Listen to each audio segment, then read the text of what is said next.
আসছেন এই জন্য এলাকার মানুষজন আপনাদেরকে অবরুদ্ধ করছে। আমি আমার পাঠাইছে, আমি এই জন্য আসছি। আপনি যদি বলেন আমি অস্ত্র এই করে আছে এখন সারা পানি করে আছে এখন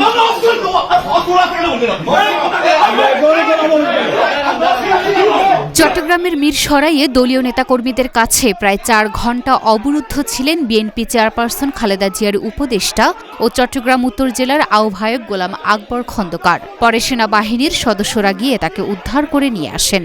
সামাজিক যোগাযোগ মাধ্যম ফেসবুকে ছড়িয়ে পড়া ভিডিওতে দেখা গেছে বিএনপির নেতারা নিজ দলের নেতাদের সঙ্গে হাতাহাতি ও বাগবিতণ্ডায় জড়িয়ে পড়েন।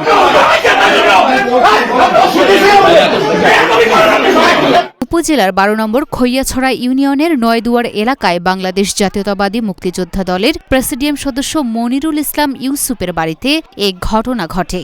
মনিরুল ইসলাম ইউসুফের ছেলে নিয়াজ মোর্শেদ এলিট কেন্দ্রীয় যুবলীগের সদস্য ও মোবাইল ব্যাংকিং সেবা নগদের নির্বাহী পরিচালক হিসেবে দায়িত্বে রয়েছেন।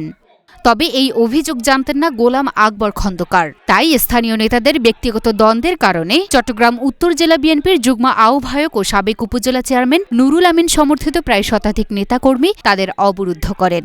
যখনই বিএনপির স্থানীয় নেতাকর্মীরা জানতে পারেন গোলাম আকবর খন্দকার মনিরুল ইসলাম ইউসুফের বাড়িতে যান, ঠিক তখনই স্থানীয় বিএনপি নেতাকর্মীরা দলে দলে জড়ো হয়ে বাড়িটি ঘেরাও করে বিক্ষোভ মিছিল করেন। এছাড়া বাড়ির পার্শ্ববর্তী ঢাকা চট্টগ্রাম মহাসড়ক অবরোধ করেন।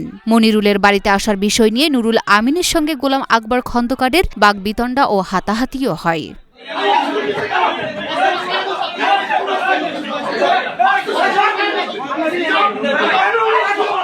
Luna Afroz Nipa, Dhaka post.